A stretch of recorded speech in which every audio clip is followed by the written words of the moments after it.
Ladies and gentlemen, as you can see, we have the dubious honor of following Mark Benioff's keynote speech today. So I appreciate you all being flexible. He has a notorious reputation for being late with his keynotes. So I'd like to welcome you to the Dreamforce session today, the Custom Cloud Innovation in Healthcare and Life Sciences.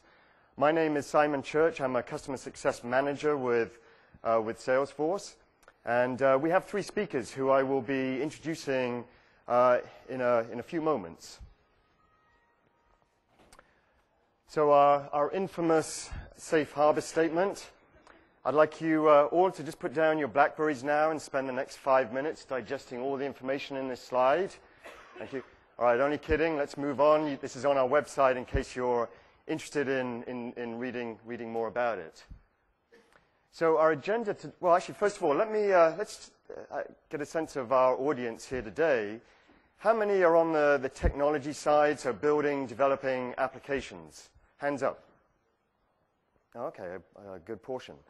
And then how many of you are on the business side? It's about a 50-50 split. Excellent. And then how many of you are satisfied with the speed, ease, and cost of innovating on your existing technology? Well, so we've got a couple here, but I bet you must already be using Force.com for innovating. Is that right? All right, very good. So for the rest of you, I think you're going to be in for a real treat today when you listen to our speakers and what they have to say. And I think you'll appreciate our core message today, which is experiencing unlimited innovation in the healthcare and life science industry today. So the agenda, we're going to start off with an overview of the healthcare industry, and we're going to look at the different types of companies in the healthcare industry that are innovating on Force.com. And then we're going to listen to our two speakers who are going to talk about how they've been innovating. They're going to show you the possibilities of what's possible innovating on Force.com. They're going to give you some key takeaways on how you can get started, and they're going to help you experience unlimited innovation in healthcare and life sciences. And then we'll finish up with Q&A afterwards.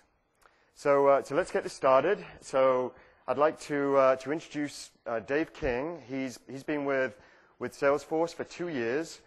He was a healthcare analyst and a venture investor, and now he's leading our healthcare solution for Salesforce.com. So please join me in welcoming Dave King. Thanks, Simon. Great. Well, welcome, everybody, and thank you so much for being here. On behalf of the Healthcare and Life Sciences team at Salesforce, welcome to Dreamforce. As Simon mentioned, I'm Dave King. I have one of the best jobs at Salesforce because I get to spend my whole year out listening to other healthcare companies and life sciences companies talk about the really innovative things they're doing in cloud computing. And Dreamforce is a particularly exciting time for me because it's the one time out of the year that we get the whole community together to share these stories and talk about best practices and talk about innovation.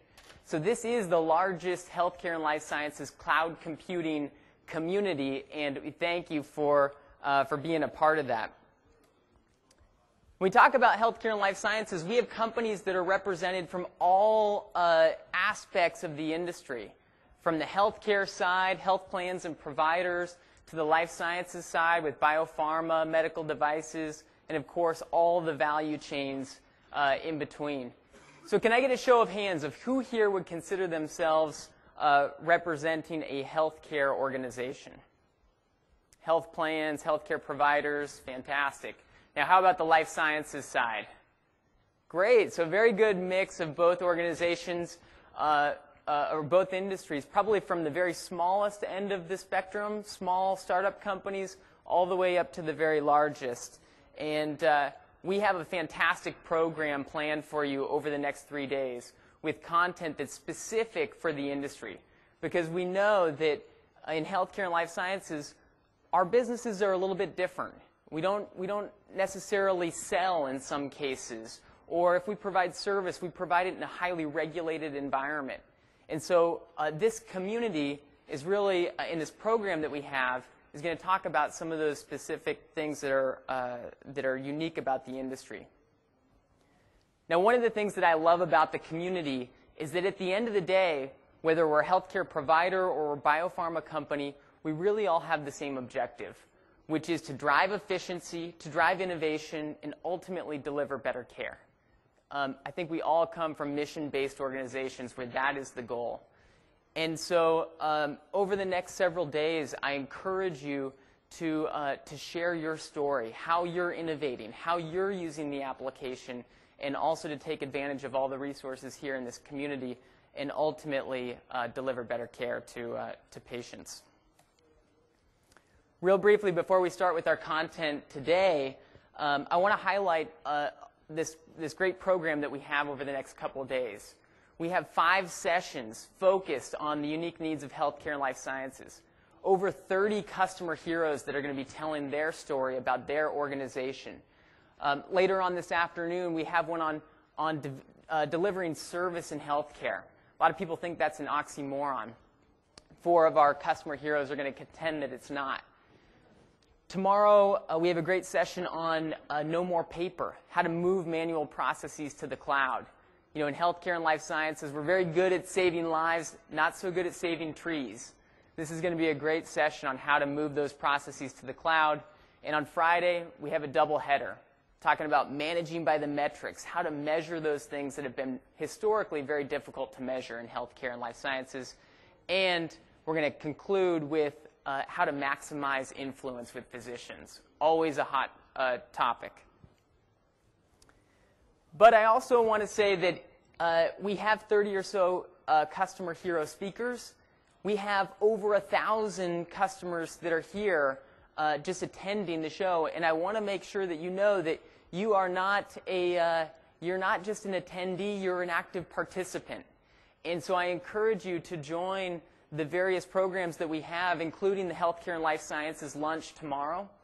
And this, we have a number of tables set up. You can come, sit at a table, tell your story about how you're using Salesforce, talk about what challenges you have, and also hear ideas from other customers. The one thing that we ask is that you don't sit with someone from your company. We really want to make sure this is a community and that you're sharing stories and best practices and meeting some new folks. Is everybody willing to do that? All right. So we're really living in unprecedented times. I think we can all agree that change is the new normal in healthcare. If we look at the last year, we've seen massive challenges in the industry. Of course, rising unemployment, tremendous amount of regulatory change. Meanwhile, the cost of care continues to rise. And all of these challenges mean that we have to innovate. What worked last year, what worked in years past, isn't going to work going forward. The manual processes that we've had in place or the current processes that we have just aren't sufficient for what we need in the coming years to be competitive and ultimately to deliver better care. Now, many of you are already using cloud computing to help your organizations innovate. Whether you're a healthcare provider and you're driving process efficiency, whether you're a biopharmaceutical company developing new drugs, or a medical device company with brand new technologies, cloud computing can really help you drive some innovation. And here's just a small subset of the kinds of things, the diversity of things that healthcare and life sciences companies are using to drive innovation. Schumacher Group, for example, over 50% of their processes are done in the cloud. They manage physician staffing at emergency departments all throughout the Southeast. They're going to be speaking at several different sessions throughout the conference, and I encourage you to check out their story. CRC Health is also talking about an intake application. They say the intake application has helped them help more people, which is of course, our goal here. Sovereign Insurance, they're going to be speaking here as well, and all kinds of applications from patient portals to clinical trials management to device complaint handling. And I'm sure many of you have fantastic stories that that you'll have a chance to share over the next couple days. Companies are also solving some of the biggest problems that healthcare and life sciences companies are facing today.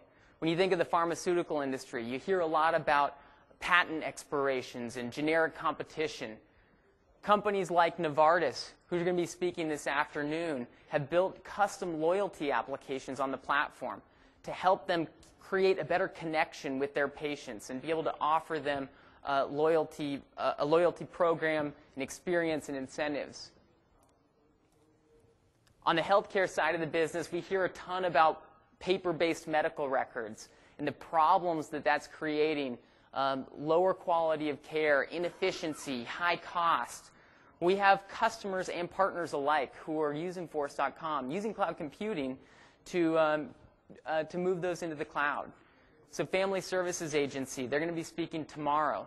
They've gone from huge paper files to now they have no paper. Everything's managed in the application, their diagnoses, their clinical protocols, all done in the cloud.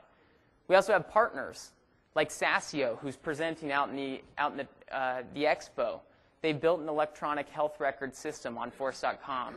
And Practice Fusion, another partner of ours, has a patient portal that allows patients to access their health information all over the internet.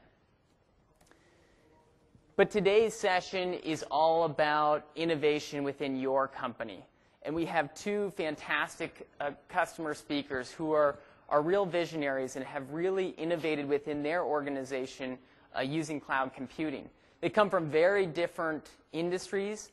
They're using the cloud for very different processes, but they are going to give you some insights on how you can get started and ultimately take some of the knowledge that they've developed over the years and apply to those unique needs that you have. With that, I would like to turn it over to Simon, who will introduce our first speaker. Great, thank you, Dave, and thank you for telling us about the wide range of customers out there that are innovating on Force.com and the wide range of healthcare applications that they're building. One question I had for you is, if our customers out there want to stay in touch with what's going on with developments in our healthcare vertical, what would you recommend? So we have a very active healthcare and life sciences community. We just launched this morning the new website that features a lot of our customer stories, so please check that out, salesforce.com/healthcare. You can hear a lot of customer stories. But all throughout the conference, you're going to have opportunities to connect with our community. There's user groups, there's community groups, and we'll help you get connected so that you can continue this sharing of best practices. Great, thank you, Dave.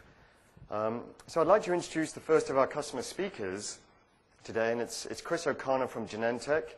He's been innovating in cloud computing and with mobile apps for the last 2 years. He's been in technology for 14 years. And he's been in the healthcare industry for 7 years, so he has a lot of experience. Please join me in welcoming Chris O'Connor. Do the slides, please?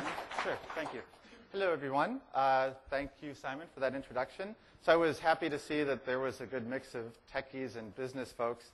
I personally came up through the programming ranks, and so my natural inclination is to focus on the technology. I did wear a jacket to support my business colleagues as well. But I had to stick with the T-shirt. So I wanted to just wear the T-shirt and pants. I said, Steve Jobs does it. I should be able to. But Simon said, no, you're no Steve Jobs. So maybe next year. Maybe if I get the keynote. So as Simon mentioned, I'm the associate director within Genentech's IT group. I focus on, or I like to say I focus on the new and fun and innovative technologies that we decide to take a little bit of risk with and see, and identify the value that those technologies can bring to a company like Genentech. A little bit of background, although this has recently changed a bit, and I'll go into that in a minute. Genentech is really considered to be the founder of the biotech industry. Been around for 30 years, first biotech. Until recently, we were a 11,000-person company. We were recently, though, purchased by our primary investor, Roche Pharmaceuticals, so now we're part of a much larger company. What that means for North America is that we've grown a little bit to about 13,000 people. Well, we use quite a few of the Salesforce products, including the Sales Cloud, Service Cloud, and Custom Cloud. My focus is on the Force.com platform, and so that's what I'm going to be focusing on today in 2 areas. Just another nod to Genentech's history. So we, again, focus on oncology drugs, immunology drugs, and age-related illnesses. One of the original pioneers within biotech, you might have heard of human growth hormone and the work there. Most recently, we've been focusing on oncology drugs with a lot of success helping people with lung cancer, breast cancer, and various other forms of cancer. And actually, just today, had an announcement that we have one of our drugs approved for additional use within breast cancer. So very excited about that. Thank you. Thanks. No, thanks. So I'm going to focus on 2 business challenges, trying to stay with the theme of innovation on the Force.com platform.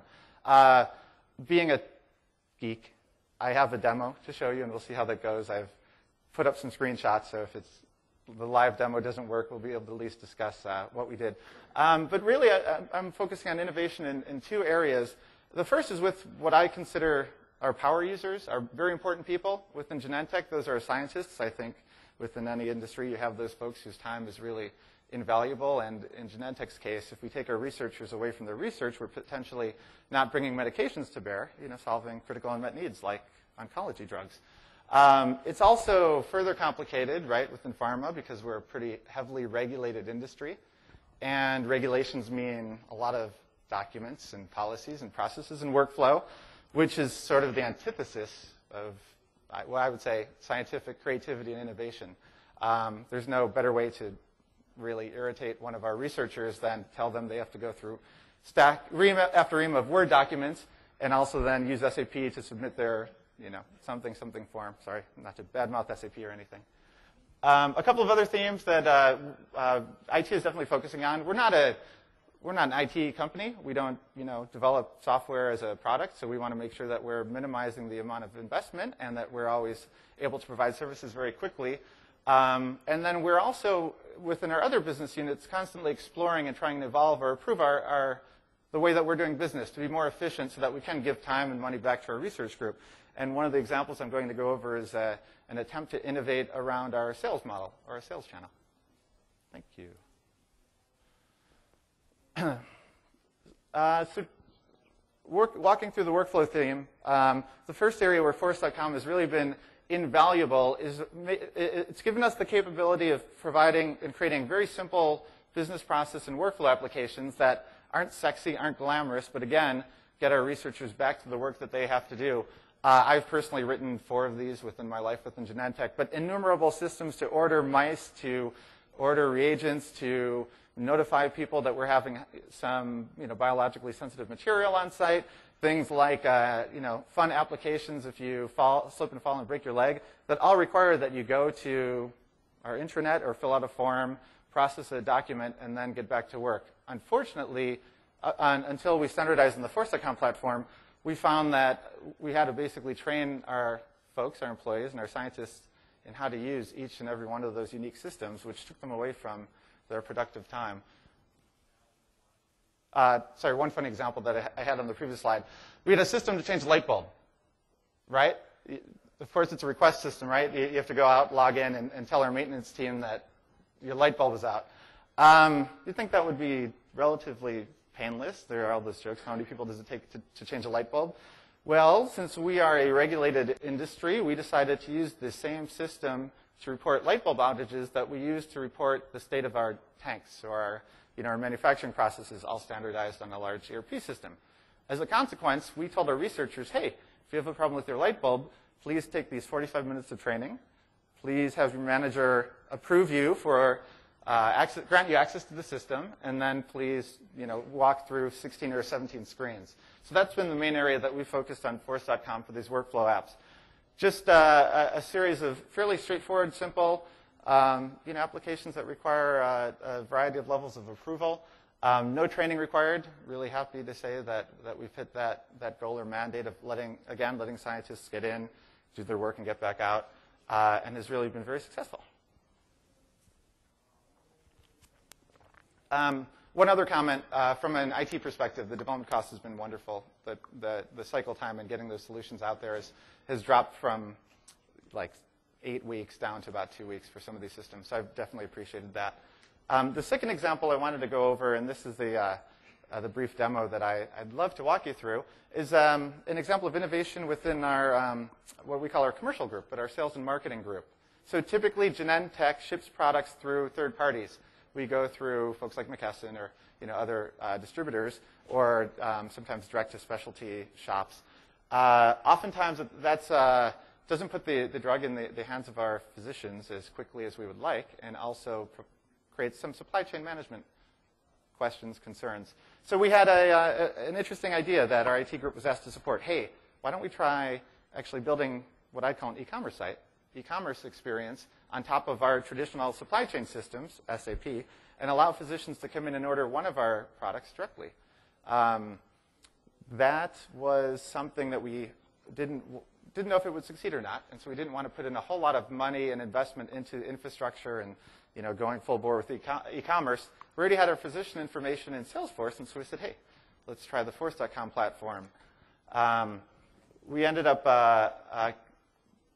actually let me get into the demo. So we, because of the tight integration with physicians and ordering, we were able to whip something up on Force.com in just a few months and come in at a third of the cost. And I'd like to show you that just because I oftentimes, as a manager, am asked, like, what? Force.com, isn't this kind of plain, vanilla-looking set of screens, web applications with tabs? And I wanted to just give an example of how you can kind of innovate and make that look very different. So Simon, wouldn't mind pressing 2? So again, we had a hypothesis, hey, let's let people order Lucentis directly online. Didn't want to spend a whole lot of money and wanted to still use web technologies that my development team was familiar with.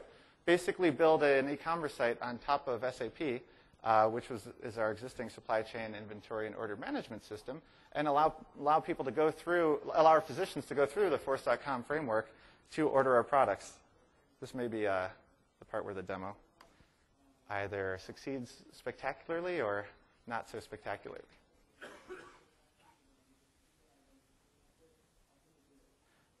Since these same physicians were already customers, right, it was a pretty easy matter on our side of teeing up the data on the back end, and now we have access to all of those analytics about how they're ordering and the effects on our supply chain at our disposal. Getting back to just a brief comment about innovation within Genentech, we had another hypothesis, and that was, hey, why don't we try and actually ship samples directly to the physicians? And we went through an exercise of figuring out how we do that within our existing systems, and realized that, again, based on our experience with Force.com, we could do that in approximately a third of the time. And so now we've also, fairly recently, added the ability to ship samples. Thank you. Yes, thanks. So just a quick summary of what we learned. There's a screenshot. You can click off of that. Yes. Yes. I was pleasantly surprised at the success of being able to leverage Force.com on top of our existing platforms. We came in at about half of the cost and budget that we had provided for internal effort, and about 3/4 less expensive than going with an SI or a partner. Speed and timing of that application was also very substantial, which allowed us to then get the application out there, see if our physicians would use it, and then decide if we were going to continue investing in that or roll back to our old model. And while we don't really focus on revenue numbers with our products, we did have very high customer satisfaction numbers, and we've seen an increase of 50% for physicians who are using the web product. Great. So I also thought I'd just spend 10 seconds on a couple of the questions that I usually get when people hear that my team is working with Force.com. The first is it limited just to write the Salesforce product suite? And that hasn't been that hasn't been the case in Genentech's case. Instead, it has provided a nice glue, a nice layer on top of corporate platforms that uses traditional, familiar web technologies.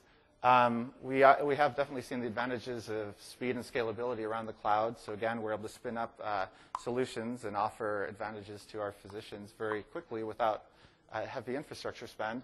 And so far, we've developed an architecture that doesn't have us overly concerned with vendor lock-in. However, there is always the question, which I think my co-presenter will be talking about, around compliance and how both our legal folks and our quality folks are maybe keeping up or not keeping up with the cloud. Thank you. All right. Great. Thank you, Chris.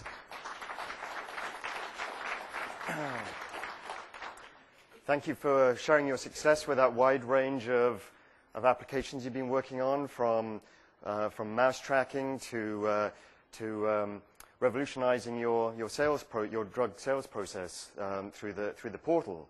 I had a couple of questions for you. So, as you look out over the next, say, 6 to 12 months, how many point solutions are you looking at building on Force.com?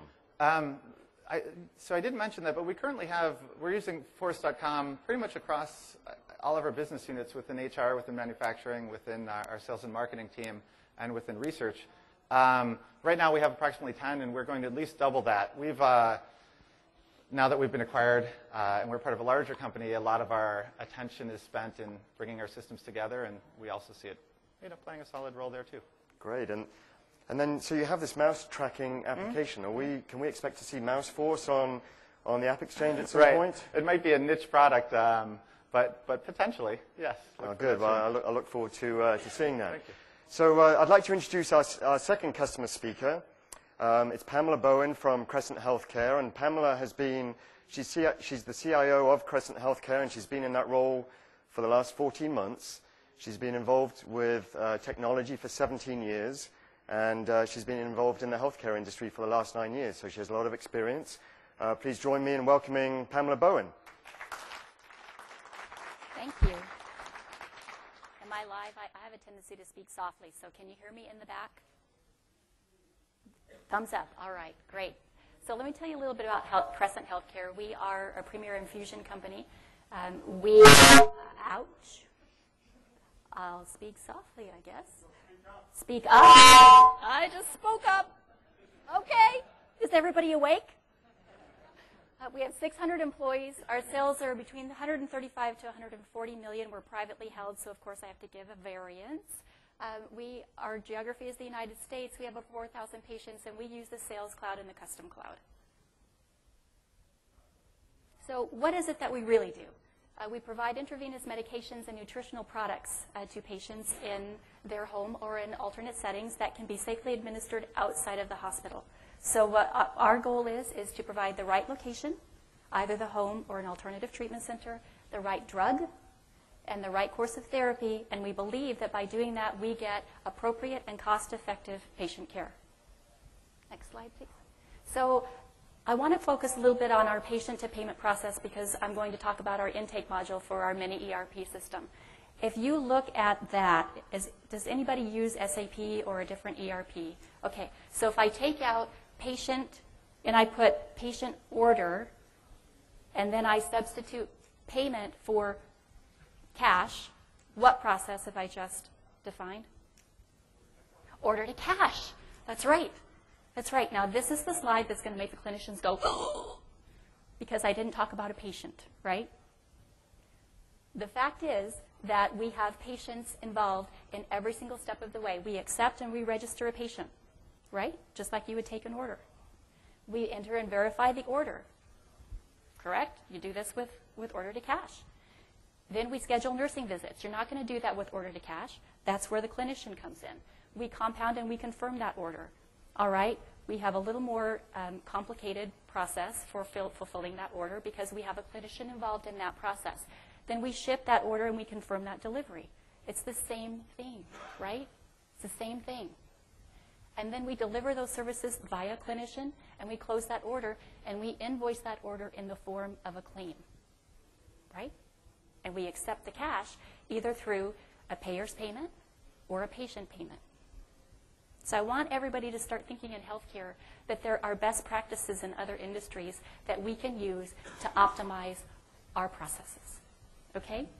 Next slide, please. So we had some business challenges, and we are confronting them now, we had to differentiate ourselves from our competition. We had to partner with referral sources. Instead of being used as a vendor, we had to provide more cost-effective care. We have outdated legacy technology, ouch. And when I say that, I mean that our legacy system right now is written in UX Basic. Do I have any basic programmers in the room? No, I don't. Okay? So we had to find a way to update that technology. We had to do it cost effective. Can you hit the button again? So we had an inability to effectively scale, and we were lacking the functionality of a true ERP system. And the fact of the matter is, the way that our system is set up, it is an ERP system for us. We had price compression. We needed to provide more options for delivering drugs to patient. We had higher drug costs, and we had partners looking at us as vendors rather than strategic partners. We also had a limited ability to innovate. We had industry packages that lacked what we truly needed. And we were unable to, and I don't even know if this is a word, so that's why I put it in quotes, operationalize our strategic initiatives. So those were all of the challenges that we faced over the past 14 months. Next slide, please. So what did we do? How did we decide we're going to solve this problem? We decided that we wanted to build a healthcare ERP on Force. Why on earth would we do that when there's SAP out there, there's Oracle out there, and we have packaged solutions that we could possibly buy? So we did an evaluation process. We used an RFP process to evaluate the packaged solutions and to look at a traditional build. And we found that none of them met our needs. And so what we did is we selected the custom cloud as our platform. And then we just defined our specifications. What exactly do we want in this system?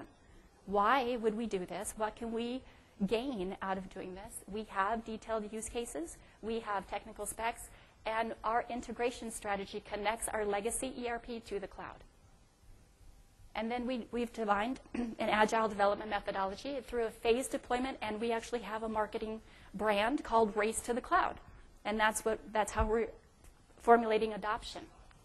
Go ahead. So this is our new technology strategy. And I know this is a busy slide. But you have the blue, that's our Force.com architecture. So we have a cloud-based development platform. We have the hosted data solution with the cloud. We have the relational database solution, and we have a custom relationship management system based on Force. We move to business intelligence. That's where we have a hybrid, because we have an internal integration engine. I know that there are great integrators. I know that cast iron is a great integration engine, but I'm not comfortable with that being in the cloud yet.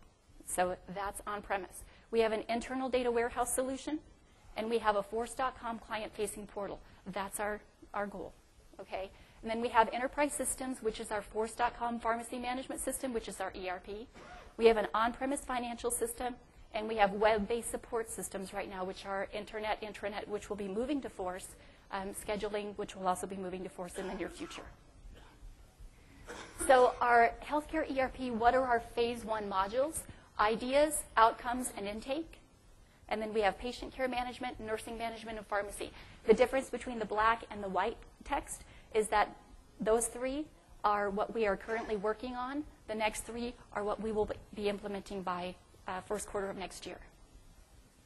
So this is, I don't have a demo for you, and the reason I don't is because we are a healthcare company, and I am afraid of HIPAA. So I keep laughing, and this is not working. So this is our ideas module, and this is based on Force's ideas, but we customized it a little bit. And we actually ran an adoption, what do you call that? Campaign. There we go. I'm not marketing. Thank you. My marketing team is right here. We ran a marketing campaign to name our new system, and we ran a contest. So what we wanted to do was, because most of our people are used to using a green screen, right? Everything is a tab through. There's no mouse. You know, one of the comments that we got was, wow, we get to use a mouse with the new system? So what we decided to do was let them use the mouse. Let's get these folks voting on our new system name. And we named our system FarmForce, and she won an iPod Nano for that. Next slide. This is our outcomes module, and this is not one of the disease states that we monitor. This is a catheter example. And I couldn't show you the disease states that that we manage because we have developed this, and it is a competitive advantage for us. Nobody else in our industry has this. So we're very proud of our outcomes module. But this is for catheter management. This is for a heparin flush that our clinicians are monitoring. I'm getting out of breath. All right. This is our patient registration module. This is our first intake module. And you can see across the top, we collect vitals, we look at the allergies, we look at the diagnosis, we have the physician, the insurance, everything you can imagine for getting a patient on therapy, okay? So what are our results? Speed and quality. We've deployed 2 applications in 4 months, 5 months ahead of any VP sequel attempt, and we're on track for a 9-month deployment of our enterprise pharmacy management system, which will be 15 months ahead of all other competitive estimates. That includes package implementation. Quality, we have a 100% increase in visibility of patient responses to therapy. We didn't have that before with outcomes. Our physicians and payers are more effectively monitoring and modifying therapies. And our physicians make quicker adjustments to courses of therapy. That means our patients receive more appropriate care. Key takeaways, and I've categorized those. Framework, environment, communication, and support. Follow a standard development methodology. I don't care what it is, just follow it. You get a lot of cowboys in this industry now because it's so fun to develop. There are so many cool things you can do, and they think, well, shoot, I don't have to follow this. I can put it out there. Well, no, because you're going to wind up in trouble if you don't do that. Make sure that you're following a consistent governance process. Make sure that your executives are involved. Does anybody read the Standish Group Project Management Chaos Report? Have you ever heard of that? One person? Okay. The Standish Group measures project management, and it measures the effectiveness. And there are some key failures that over the past 20 years that they have researched, and one of those is lack of executive involvement. Your governance process will help mitigate that, okay? An environment, get 2 full sandboxes, okay?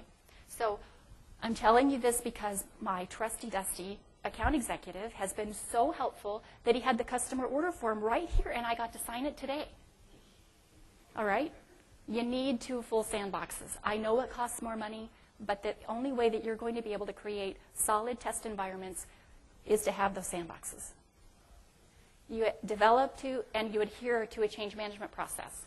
Again, this is very easy to make changes, so it's very easy to just throw it in, and then you've affected all of your modules that are on that same platform if you don't test them appropriately. Communication, collaboration is key. Silos don't work well due to the speed of this deployment. They just don't. Mitigate your risks through frequent updates, and make sure that on the client side, you have a project manager for the client. If you're going to do partnering, which we have done with a consulting company, they are great at managing their development team. They can be not so great at managing the overall project. So you want to make sure that on the client side, on your side, you have someone who's responsible for directing that project. Also, support. Premier Support is awesome, you guys. They are an awesome resource. And you need to discuss upcoming releases with them well in advance so that you can incorporate all of those enhancements. Next slide. Thank you, Pamela.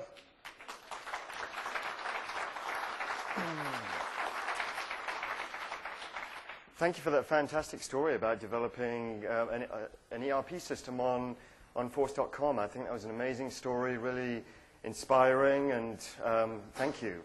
And, I couldn't help, I'm thinking about an ERP system, and I'm thinking of Oracle and Microsoft and SAP, these great big complex applications and these big organizations. I mean, how is it really possible that Crescent Healthcare, with your resources, can build a healthcare ERP system? Well, first of all, I don't mean any disparaging comments against SAP or Oracle. I have worked with them in previous industries, but I will tell you that the implementation for those is significant, it is intense, and it is multiple millions of dollars. And once you've got it in, the changes are very, very difficult. So for us, I didn't want to go down that road. And the Force application platform allows me to get the benefits of the ERP, but to get the changeability. I can change when I need to. I can't do that with SAP or Oracle. And then in terms of HIPAA, can you tell me your process for addressing HIPAA issues? So let's talk about HIPAA in the cloud, because I'm sure that everyone has heard of all of the horror stories about how unsecure the cloud is, and oh my gosh, HIPAA, we couldn't possibly do it. Well, the truth of the matter is, at the time that I did the due diligence for our board of directors, I researched the number of security breaches that were occurring for year 2009 and 5 years prior.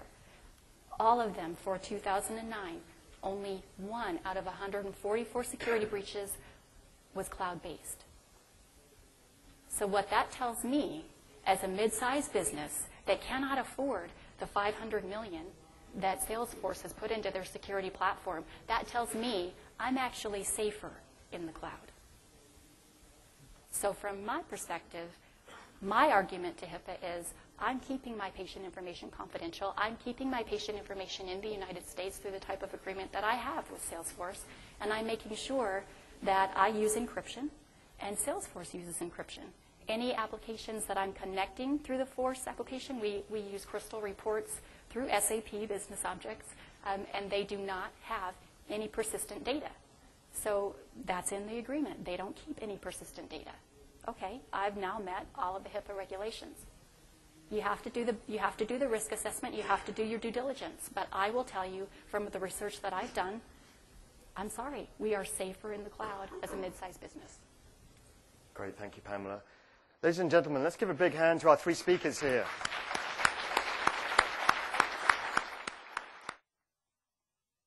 So we've heard some great stories, and we've heard some recurring themes that relate to our core message of experience, unlimited innovation in the healthcare and life sciences industry. And if there were 3 takeaways that I would ask you to leave with today, I'd summarize them as follows.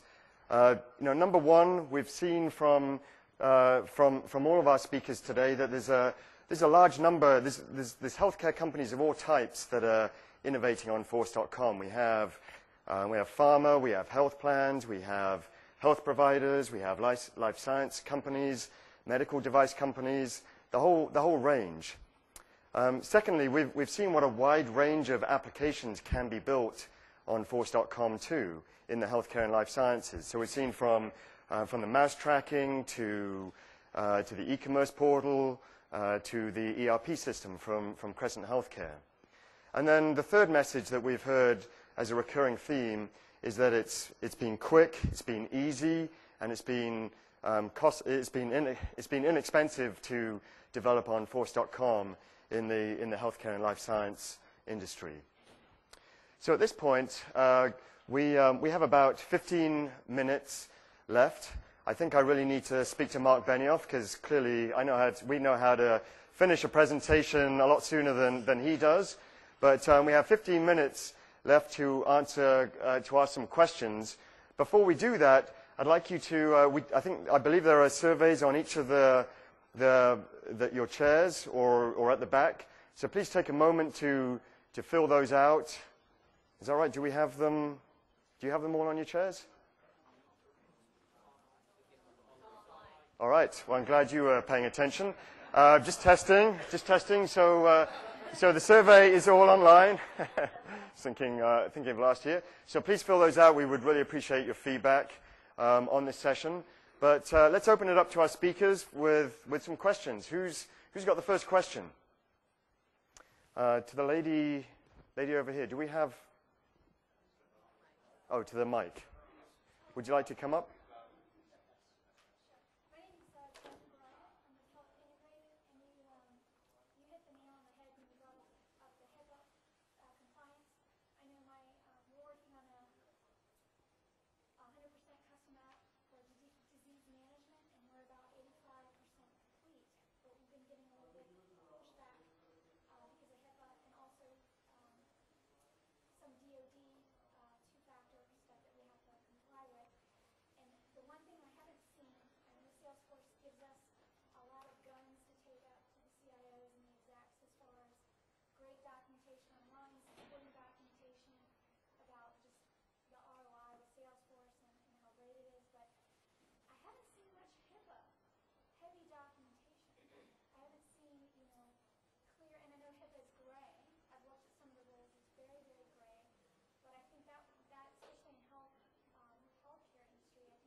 So your question is around documentation and having Salesforce provide more information on that? Yeah, having a little bit more heavy documentation. I went out to the HIPAA site, I looked at the rules, I tried to dissect them and match them back to, yes, Force can do this and here's how. But you know, I'm sure I'm not in the HIPAA area. I'm not a regulator, so I'm sure I'm missing key points. It would be great to see more case studies of that online. Great, thank you. I'll open it up to the panel, to our speakers to comment on that. Do you have anybody in your compliance area? Yes. Do you have anybody in your compliance area working with you on HIPAA? I've just kind of started looking at documenting that and then maybe taking that back to her. Okay. To look at in more detail. You know, we have current policies right now because some of our internal applications are going from like in-house applications to more of a on the cloud. So I'm happy to give you some references. If you want to get in touch with me, I'm happy to give you some references that will help you with that. And I have a question too. We've done some testing of millions of records because we have quite a bit of members out there. And I don't know if it's a specific code we're using. We're using Ajax for tabs. Tabbing, and I think that tends to slow down. So I'm definitely interested in what you've done with your top tabs and how that's working for you as far as speed is concerned. Right now, we are running some performance tests because we have experienced some latency, to be honest. And I can tell you at the end of next week what those results have given us in terms of how to remediate that. But we did experience some latency. Excuse me. And Jen, from a HIPAA perspective, obviously something that we take very seriously. There have been some recent changes in legislation. One of the things we've seen is a lot of clinical applications being built on Force.com, a lot of PHI being stored. And so our HIPAA attorneys are working diligently to make sure that we provide all the technology, all the security necessary to be HIPAA compliant. I hear your point on aggregating maybe some of those best practices, because as we all know, HIPAA is a guideline and can be a moving target. But in speaking with a lot of our healthcare providers, a lot of people have some great best practices, and I think your point is a good one on how can we aggregate those and distribute it so that the community can really can have a best practice document. Coming to your healthcare site soon? I was going to ask the same question. Is that something that you think will be generated on the healthcare website? I can't commit to anything now, but I think it's a great idea. And we're still covered by the safe harbor, I think. Yeah, exactly. All right. Well, and I think with the push for more healthcare industry to go more electronic with their files, I think that's going to be crucial because a lot of the CIOs or CEOs are going to be hesitant on going to cloud and taking it out of their control, unless they have the guns to say, oh yeah, this company's done it, and here's how, and here's every single point against HIPAA, and here's how it works. Right. Yep. That's a great idea. And we regularly sign the business associates addendums, and I think many of you have those in place. But I think you have a very good point there. I think your compliance person also needs to understand that with HIPAA, no matter what, there's a gray area with HIPAA, right? And you have to do that risk assessment to determine how comfortable you are in living in that gray area and what your remediation strategy is if for some reason the HIPAA police show up, and you can prove your due diligence. Great. Thank you. Next question. My question is more directed to the gentleman from Genentech. Since you have researchers and developers doing a lot of things around PAP that you're potentially going to put into the PAP, right? You've got a whole legal team that defends those PAPs. Yes. Right? Yes. Do you see those kinds of information going to the cloud, or do you see that maybe staying internal? Because I think we're a life science company, medical device company that has that same concern. So I'll admit, Genentech may have a slightly different risk, spin than some of the other, some of my peers that I've spoken with who work at other pharma or life sciences companies. If I look at that as a general problem with I shouldn't say problem, but we have legal groups, compliance groups, and quality groups who are focused on identifying risk, right? And they're paid to articulate that risk. So we did fight that battle. We're using a variety of cloud services in addition to Salesforce.com, and so we do have, yes, sensitive IP information potentially out on the cloud. Google, I'll mention specifically. But it was a matter. It was definitely a long battle while we're waiting for case law and kind of precedents to be set, making sure that we were working very closely with our legal team using analogies so that they would kind of, this is like this, the cloud is like a big router or a big file system, that sort of thing. And then also getting extremely specific about what the risk was. So moving beyond just a general conversation about, oh, the sky's falling and, you put your stuff on the cloud and next thing you know, I don't know, someone in Nigeria has your data. And instead really trying to get at what they were really concerned about. In Genentech's case, we landed on an issue with, there's a blind subpoena concern that that was the one part of the kind of managed risk equation that we erred on the side of caution, but that's a very specific instance. And so we were able to go from a general statement, oh, cloud is bad, we're scared, to a little bit more specific, oh, certain types of people shouldn't have their stuff in the cloud, to, well, this is a very specific scenario or case that we need to be aware of and be able to react to, and let's, evaluate the cloud in those terms. And it was a long, painful process. My legal team hates me, but. Did you end up having to negotiate certain verbiage in your contracts relative to that? To the extent possible, yes. So we again, I forget the actual name of the statute. It's part of the Patriot Act, I guess. But yes, we tried to negotiate that. The one part that we couldn't negotiate around was this blind subpoena where a federal agency can ask for information of a third party and not tell that third party that information request has been made, which we want to always be aware of because we want to introduce our perspective on those inquiries. Yes, thank you. Great, Chris. Who's got the next question? Gentleman over here.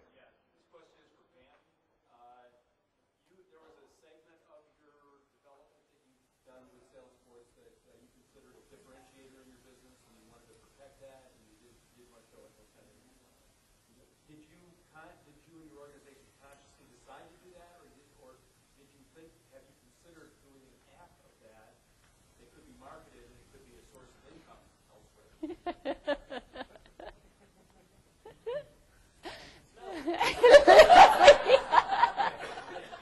I have the subject matter expert who developed the outcome application right here, and we've talked about that, and we're not willing to sell it at this point in time. I will tell you that has been raised as a potential because it is very, very powerful.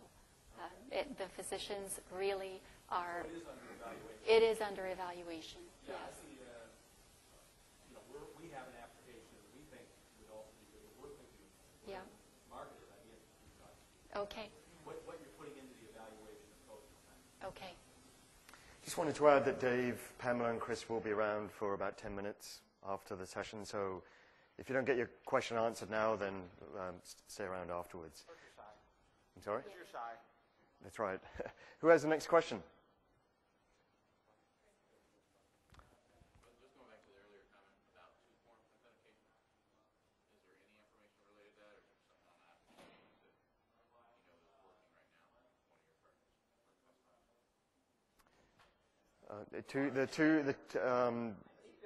The two-factor authentication that's available on the App Exchange.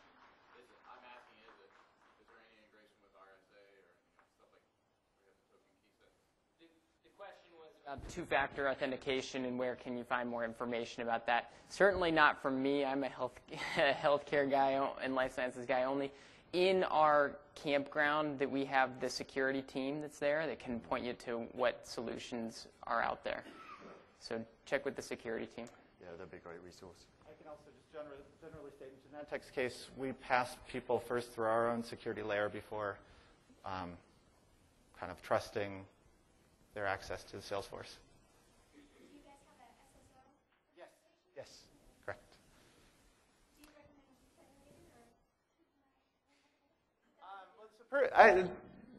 So personally, it seems like the space is. I mean, I have some of my colleagues in the audience, so if you guys want to jump in, feel free. But it does seem like the number of single sign-on, reduced sign-on solutions is constantly growing, and different vendors are eating up different vendors. So it's nice to standardize on an approach that can change. So yeah, federated or using standards that allow us to move to different vendors is a good thing. Great. I think we've got time for maybe one more question. Both Chris and Pam, do you have your own development teams, or do you use a lot of partners? And what kind of skill sets did you have to develop inside how large of teams? Can we take that? Sure. So I was fairly lucky, and I think my team made a pretty quick transition. I have, actually, the person sitting behind you is one of my key developers, so feel free to share a beer after the session or something. But my development team was already focused on some of the newer web technologies around, I mean, Ajax and those sorts of things. And so the transition was really about 2 months of banging their head through some kind of just small framework issues. So it was sort of like it required my lead developer to spend 2 weekends trying to figure out why the heck something wasn't working the way it was expected. But outside of that, it was fairly straightforward and painless. And really haven't sent very many people through formal training. The tutorials that are available online were great. We now have, I think, across the different groups within Genentech, probably about 15 people who are Force.com developers. Yeah, quick, easy. We do have partners that helps out as well, including Salesforce, Aperio, other folks you can see here. It's been a different experience for me because of the legacy system that we have. Most of my developers have very antiquated programming skills.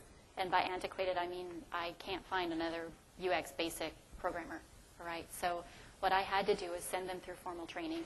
And I still get the, Scooby-Doo look. It's like, whoa, you're asking a little bit too much of me. But they're starting to really adopt. And they're here today because they won a contest to get here. And they had to develop an application to do that. So they are actually learning very well. It's slower. We do have consulting services that we use to help us develop. So I will tell you that from my perspective, Salesforce does a great job with their formal training. When you have skills that are that antiquated, it's a large development process. But I believe in investing in team members. So How big is your team? I have 11 people total, and I have 5 developers. Great. Well, ladies and gentlemen, please join me in acknowledging our speakers one more time. All right. Well, thank you for joining us. Enjoy the rest of Dreamforce, and our speakers will be here for the next few minutes.